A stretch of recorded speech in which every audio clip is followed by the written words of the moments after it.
Welcome back to Fabric Tip Friday. I had another idea while I was doing this. I've mentioned before, well, you got a leading edge, whether it's a cub or satabria or whatever, or this wood wing, you know, we've got the bed of glue down, and I've put it on at the root. Then I pull it left and right till I get it kind of squared, and I'm just kind of tacking it around the edges and getting ready to do a wraparound. I mentioned before, a lot of times you'll work it out and glue this leading edge down and then flip the wing and then take it back to the edge of the leading edge part right there. Well, one of the things whenever you're wetting in with thin glue to do this, wherever it glues it to the wood is fine, but if there's a little bit of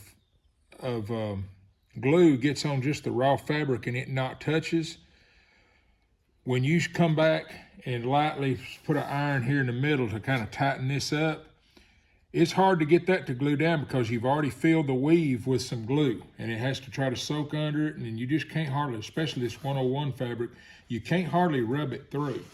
So another way, and then when you do that, this side shrinks fine.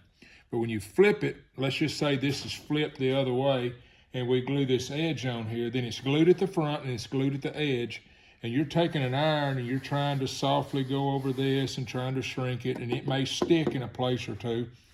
Another way that I have done it is go along here, and you don't want to put too much on it, but just get everything good and squared out.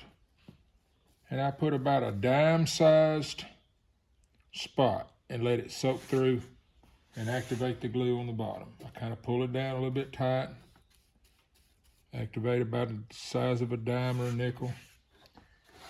And what you're doing is you're connecting it at least long enough to flip the wing. And it won't, you know, if you flip the wing right now, the fabric's gonna fall completely off. By tacking it right there and that dries, flip the wing over, and let's say we flip the wing over, this fabric would be laying up this way, and then you can pull it up, take a pencil, go ahead and cut your line, your pinch line or whatever, and you can even let that go out here and serve as your tape, whatever, and cut a real neat with your pinking shears or whatever. Once you get that, let's just say it's upside down and this is laid up this way, then glue it all the way at this edge. Now, and one other thing, when you got it flipped over, when you're doing that, I usually reach in and kind of pop those loose. Once I got it flipped over, I kind of pop them loose and it's holding the fabric up, and I kind of pull it. By gluing it there, now we're back right side up. Whenever I shrink right here, I'm pulling all the way around. So I'll shrink a little bit right in here, and then I'll come in here with the iron for any little fine spots, and it'll tighten up really good, and you won't have any voids on the leading edge. Now those little spots that we glued, that we tore loose, is not going to want to stick, so you may have to take an iron to make those stick back down. By doing it that way, when you shrink this, you're pulling all of the leading edge versus having this little rough edge and then it not sticking around it.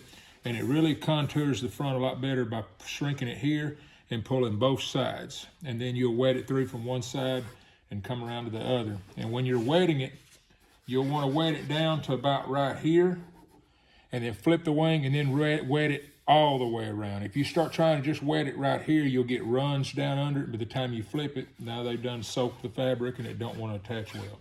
So that's just another way of getting it to shrink all the way around the leading edge.